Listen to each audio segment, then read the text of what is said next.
नमस्कार और स्वागत है आपका क्रिप्टो लाइव में। क्रिप्टो लाइव देश का पहला ऐसा लाइव शो जिसके अंदर में हम बात करते हैं बिटकॉइन की, क्रिप्टो करेंसीज की, अलग अलग टोकन्स की, उससे जुड़ी हुई बहुत सारी और जानकारियां, खबरें, ब्लॉकचेन के अंदर में क्या हो रहा है, किस तरीके से कौन सी कंपनीज, क्या नए प्रोजेक्ट्स आ रहे हैं, रेगुलेटरी इशूज, ये सारी चीज़ें समझने की कोशिश करते हैं और सरल भाषा में आप तक समझाने की कोशिश करते हैं। इस सारे शो को, इस स्ट्रीम को लेकर के आते हैं फंड डीसीएक्स के सहयोग से। फंड डीसीएक्स देश का सबसे बड़ा क्रिप्टो करेंसीज का एक्सचेंज है और वहाँ पे बहुत सारे कॉइन, बहुत सारे क्रिप्टोज, बहुत सब कुछ चीज़ें उपलब्ध हैं जिसमें आप ट्रेड कर सकते हैं, इन्वेस्ट कर सकते हैं और उसको सीख भी सकते हैं। तो वहाँ पे वो लर्निंग के भी बहुत सारे सेगमेंट्स हैं जहाँ पे आप सीख सकते हैं कि क्रिप्टो करेंसीज क्या है, उससे रिलेटेड बहुत सारी चीज़ें, खबरें, जो कि जैसे हम कर रहे हैं उसी तरीके से वहाँ पे कोर्स के माध्यम से वो बहुत सारी चीज़ें करते हैं। वहाँ पे आप वो भी सीख सकते हैं। अगर आप फंड डीसीएक्स गो जो उनका ऐप है उसको यूज़ करते हैं तो मात्र 10 रुपये से भी आप अपने क्रिप्टो करेंसीज के सफ़र को शुरुआत कर सकते हैं। यानी 10 रुपये का भी बिटकॉइन आप खरीद सकते हैं और उसके बाद एक एक करके, थोड़ा थोड़ा करके अगर आप सीखते जाएंगे तो आपको पता चलेगा कि एक और बाजार है जो कि शेयर बाजार की ही तरह है और वहाँ से भी आप मुनाफा कमा सकते हैं, वहाँ पे भी आप निवेश कर सकते हैं और अपना पोर्टफोलियो भी बना सकते हैं। इस पूरे सफ़र में हमारी सहायता करने के लिए हमारे साथ मेहमान जुड़ते हैं, एक्सपर्ट जुड़ते हैं जो कि उन बाज़ारों को बहुत अच्छे से समझते हैं। और आज जो हमारे साथ में जुड़ रही हैं वो भी एक खास मेहमान हैं। हमारे साथ में जुड़ रही हैं पूनम सिंह जी।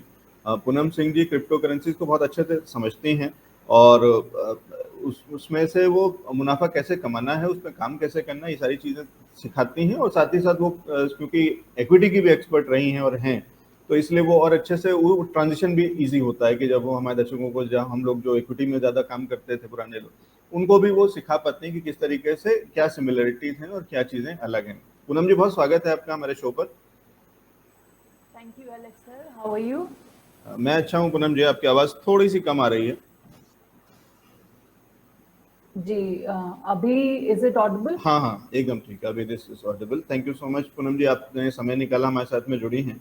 पूनम जी, अभी हमने हाल में एक चीज़ सुनी थी, इथेरियम का जो हार्ड फोक, लंदन हार्ड फोक करके है, वो तो हम समझ रहे हैं, उस पर हमने एक भी चर्चा भी करी थी एक एक्सपर्ट से जिन्होंने हमें बताया था कि वो क्या था और किस तरीके से वो एक स्टेप है टुवर्ड्स इथेरियम 2। लेकिन बड़ी बात यह है कि इथेरियम 2 जैसी कोई चीज़ हो रही है या होने वाली है, वो क्या है, उस पर अगर आप कुछ हमें जानकारी दे सकें तो।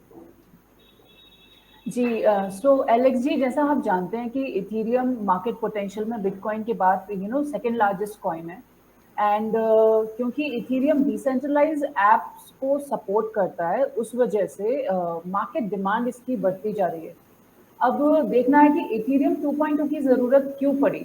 तो सबसे पहले जो इथेरियम ओरिजिनली बनाया गया था, इट वाज मेड, लेकिन उसमें कुछ प्रॉब्लम्स थी। स्केलेबिलिटी का इशू था, उसमें ट्रांजैक्शन फी, जिसको हम गैस फी कहते हैं, वो बहुत ज़्यादा लगता है।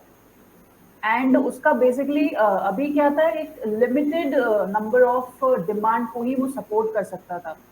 पर जैसे जैसे लोगों में एडॉप्शन बढ़ता जा रहा है इथेरियम का, अभी आपने देखा इथेरियम पे बहुत सारे क्रिप्टो के गेम्स भी बने हैं। क्रिप्टो गेमिंग, जैसे क्रिप्टो किटीज, उस गेम की वजह से इतना ज्यादा लोगों ने इथेरियम को अडॉप्ट किया कि इथेरियम क्लॉक करने लगा।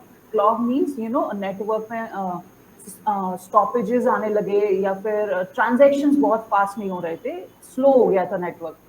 तो उन सारी प्रॉब्लम्स को सॉल्व करने के लिए इथेरियम 2.0 की जरूरत पड़ी, जो कि पहले ही विजुअलाइज कर लिया गया था इथेरियम के फाउंडर्स के द्वारा। और बेसिकली कोशिश की जा रही थी कि कंटिन्यूअसली स्टेप बाय स्टेप वे में इथेरियम को अपग्रेड करें।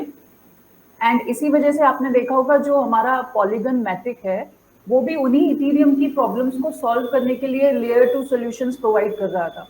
सो इथेरियम में इनहेरेंटली जो प्रॉब्लम्स थी, उनको सॉल्व करने के लिए इथेरियम 2.0 की जरूरत पड़ी। एंड इथेरियम 2.0 के, अब मैं अगर बेनिफिट्स आपको बताना चालू करूं कि इथेरियम 2.0 क्या है। सो जो ओरिजिनल इथेरियम था, it was working on the basis of proof of work. Proof of work में प्रोसेसिंग पावर लगता है, ट्रांजैक्शन फीस ज्यादा होती है, ट्रांजैक्शन टाइम भी ज्यादा होता है, बेसिकली एफिशिएंसी कम हो जाती है। प्रूफ ऑफ स्टेक में प्रोसेसिंग पावर की जगह जो नंबर ऑफ इथेरियम होल्डिंग्स हैं, उनके बेसिस पे ब्लॉक्स वेरीफाई करते हैं किसी भी ट्रांजैक्शन को, तो उससे रफ्तार बढ़ जाती है। प्रोसेसिंग पावर कम लगता है तो ये एनर्जी इंटेंसिव नहीं रहता है, तो ये एनवायरमेंट फ्रेंडली जो प्रॉब्लम्स थी, it becomes more environment friendly Ethereum 2.0। इसके अलावा जो गेमिंग है, गेमिंग फास्टर हो जाती है, एंड आपके ट्रांजेक्शन स्पीडी हो जाते हैं। डिसेंट्रलाइज ऐप अब अभी भी इथीरियम में जितना वो सपोर्ट कर सकता है उससे 1000 गुना ज्यादा डिमांड है। तो कॉन्स्टेंटली इथीरियम के जो फाउंडर्स हैं, डेवलपर्स हैं, उनको कोशिश करनी पड़ेगी कि कैसे इस डिमांड को अक्यूमुलेट किया जाए और जो इनहेरेंट प्रॉब्लम्स हैं उनको सॉल्व किया जाए।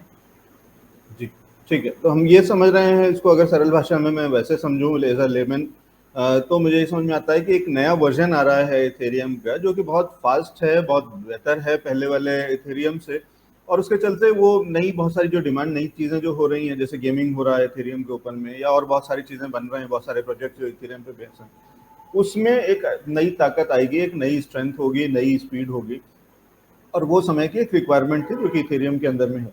इसमें पूनम जी, जब हम बात करते हैं कि ये जो अभी रिसेंट में हार्ड फोक हुआ है, वो क्या उसी दिशा में एक स्टेप है, और उसमें क्या चीजें हो गई हैं जो 2.0 में जो उसका पार्ट होंगी, और उसमें अभी क्या बाकी रह गया उनमें से?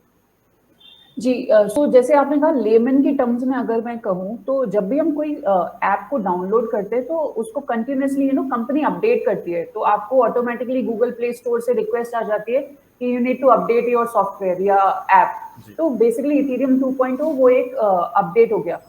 अब जैसे मैंने बताया कि जो इथेरियम 2.0 था वो एक कंटिन्यूस प्रोसेस है, ये कोई वन मोमेंट या वन इंसिडेंट नहीं है या वन सॉफ्टवेयर नहीं है। Basically 2.0 will be continuous upgrade. तो जो लंदन हार्ड फॉर्क है वो उस इथेरियम 2.0 का फर्स्ट स्टेप है।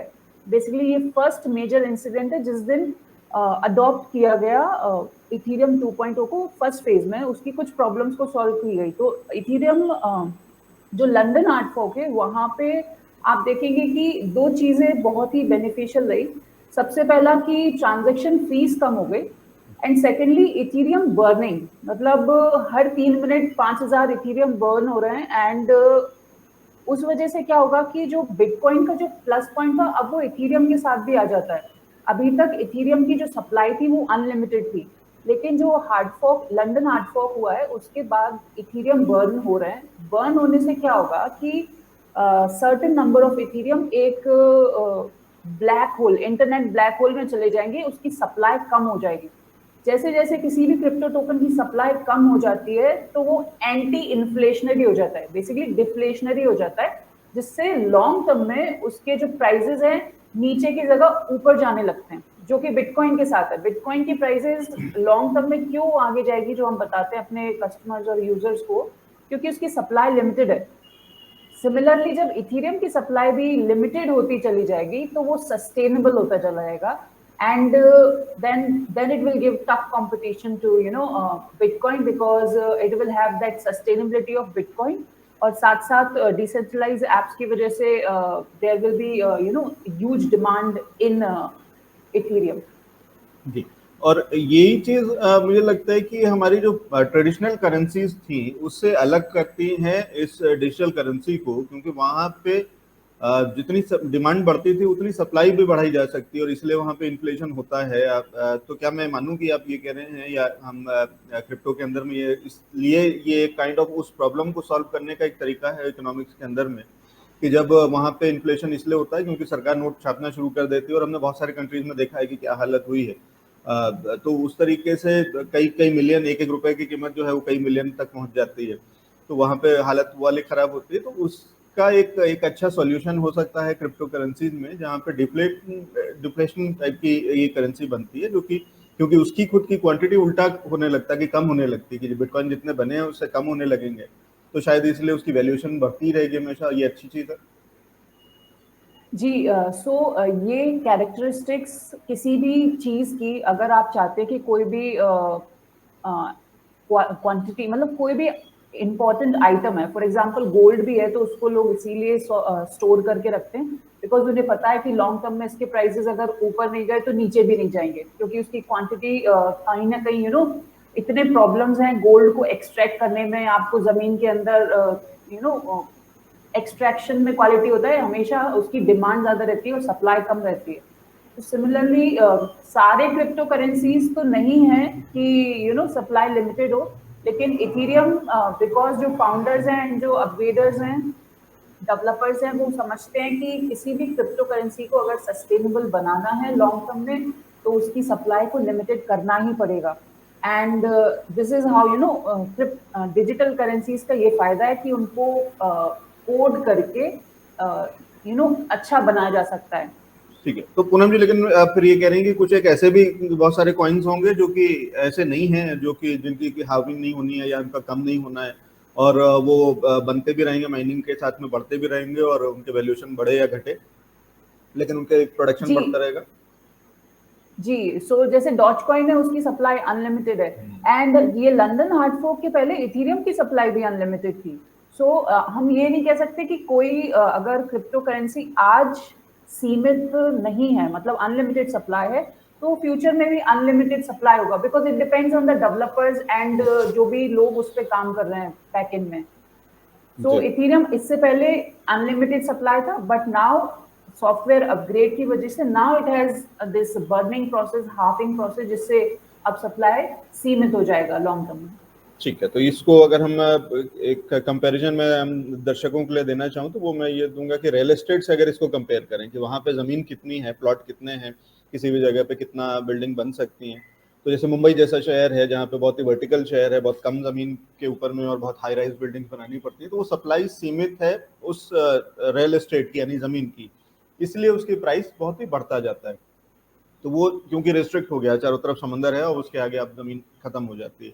और वहीं दूसरी ओर आप जब किसी और शहर में जाते हैं, दिल्ली एनसीआर जैसी जगह पे जाते हैं, तो वहां पे देखते हैं कि वहां दूर दूर तक आसपास के तो एनसीआर का दायरा ही बढ़ता चला जाता है, कि दिल्ली से पहले एनसीआर हुआ, और अब एनसीआर को अगर आप देखें तो वो सरकारी उसमें एनसीआर को मेरठ तक गिना जाता है या मानेसर तक गिना जाता है, मतलब आसपास के 3-4 प्रदेशों के अंदर में भी आधे से ज्यादा वो प्रदेश एनसीआर के अंदर में आते जा रहे हैं।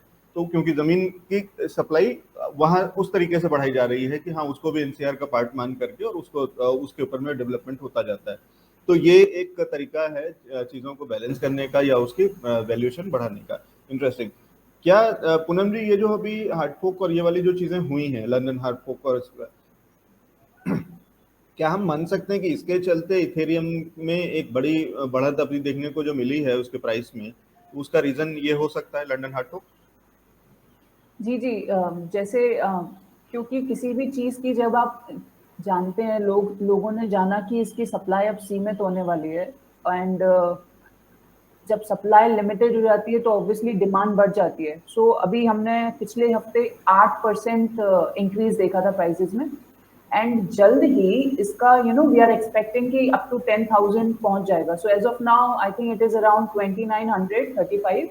जी, तो 10,000 तक Ethereum by the end of the year is expected, because अब जब ट्रांजेक्शन फी कम होगा एंड नए वैलिडेटर्स आएंगे, डिमांड बढ़ेगी। एंड क्योंकि बहुत सारे कंपनीज हैं डिसेंट्रलाइज ऐप जो बनाना चाह रहे हैं, उनको डिमांड है अभी भी, जैसे मैंने बताया इथेरियम की 1000 गुना जितना सपोर्ट कर सकता है उससे 1000 गुना ज्यादा डिमांड है, तो ऑब्वियसली प्राइसेस बढ़ेंगे जैसे जैसे लोग उसको अडॉप्ट करेंगे। जी, ठीक है। तो ये इंटरेस्टिंग है कि पूनम जी कह रही हैं कि 3 गुना तक बढ़ सकता है इसका प्राइस, और या उससे भी ज़्यादा, इनफैक्ट कि अभी 2900 के आसपास है, और ये 10,000 तक पहुंच सकता है साल के अंत तक। तो ये एक अच्छा मौका है इथेरियम में निवेश करने का।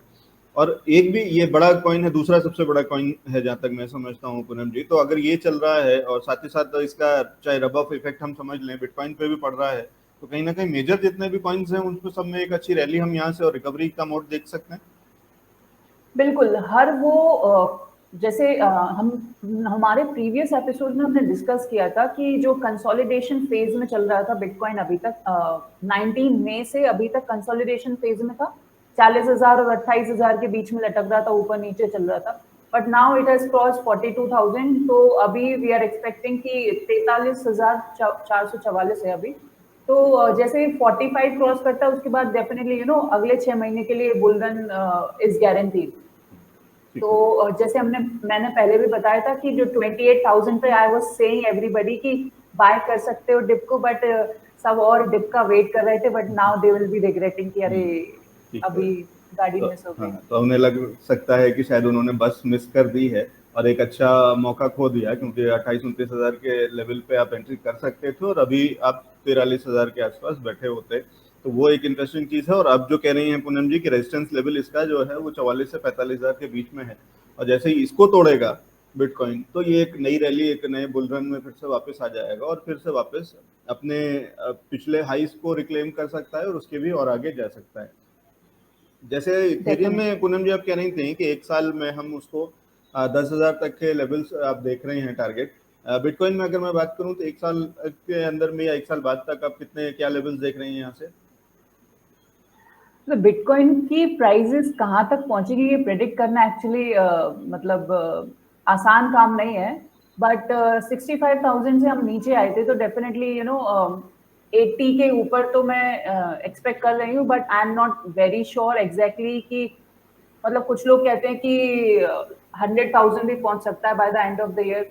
बट मेरा जो एनालिसिस है कि मतलब 65 जो था वहां से उसके ऊपर जाएगा, फिर देखेंगे। अभी एग्जैक्टली आई कैन नॉट से कि इतनी कीमत पे पहुंच जाएगा। ठीक है, ठीक है, लेकिन अगर हम मिनिमम में बात करें या नॉर्मल उसमें बात करें एक कम से कम वहां तक, तो वो वापस से अपने हाइस को रिक्लेम तो कर लेगा। तो 64,000 और 65,000 पे वापस आप मान रहे हैं कि एक साल के अंदर में शायद ये वापस उस लेवल्स तक तो पहुंच जाएगा। और उसके बाद जिस तरीके का पैटर्न बन रहा होगा और कितने समय के अंदर में और किस तरीके से, या बाकी खबरों के चलते रेगुलेटरी इश्यूज हैं, यूएस में इंफ्रास्ट्रक्चर बिल चल रहा है और उसके अराउंड बहुत सारी और चीजें हो रही हैं। तो अगर और इस तरीके के पॉजिटिव इसमें आते रहे कुछ कुछ फैक्टर्स और सिग्नल, तो शायद ये अपने ऑल टाइम हाई को वापस रिक्लेम करके और उसके ऊपर चल सकता है और वहां पे हम इसको फिर से रिव्यू कर लेंगे। बहुत शुक्रिया पूनम जी हमारे साथ में जुड़ने के लिए, सारी जानकारी शेयर करने के लिए और हमारे दर्शकों को थैंक ये यू सो बताने के मच। लिए कि किस तरीके से एक मौका है फिर से इथेरियम और बिटकॉइन के अंदर में निवेश करने का और बड़ा मुनाफा कमाने का। Thank you so much Poonam ji. Thank you so thank much. You. ये थी पूनम जी जो बता रही थी कि किस तरीके से आप इथेरियम और बिटकॉइन दोनों में क्या क्या चीज़ें, क्या खबरें हैं और किस तरीके से इसके अंदर में निवेश करके एक साल के अंदर में आप पैसा कई गुना कमा सकते हैं, बढ़ा सकते हैं। अपने पर्सनल एडवाइजर से जरूर कंसल्ट कर लीजिएगा एक बार। तो ये एक स्टैंडर्ड डिस्क्लेमर है कि ये सारी चीज़ें जब भी हम किसी भी एक्सपर्ट से बात करते हैं, ये उनका निजी व्यू हो सकता है। ये चार्ट्स और ये पढ़ाई, ये फंडामेंटल, उन सारी चीज़ों का निचोड़ हो सकता है। लेकिन आप जब अगर अपने पैसे को निवेश कर रहे हैं या ट्रेड करना चाह रहे हैं तो उसके लिए एक बार अपने पर्सनल फाइनेंशियल कंसल्टेंट से ज़रूर सलाह ले लीजिएगा। एक छोटा सा ब्रेक ले रहे हैं और ब्रेक के बाद वापस आते हैं। मार्केट लाइव सिलसिला जारी है एक छोटे से ब्रेक के बाद।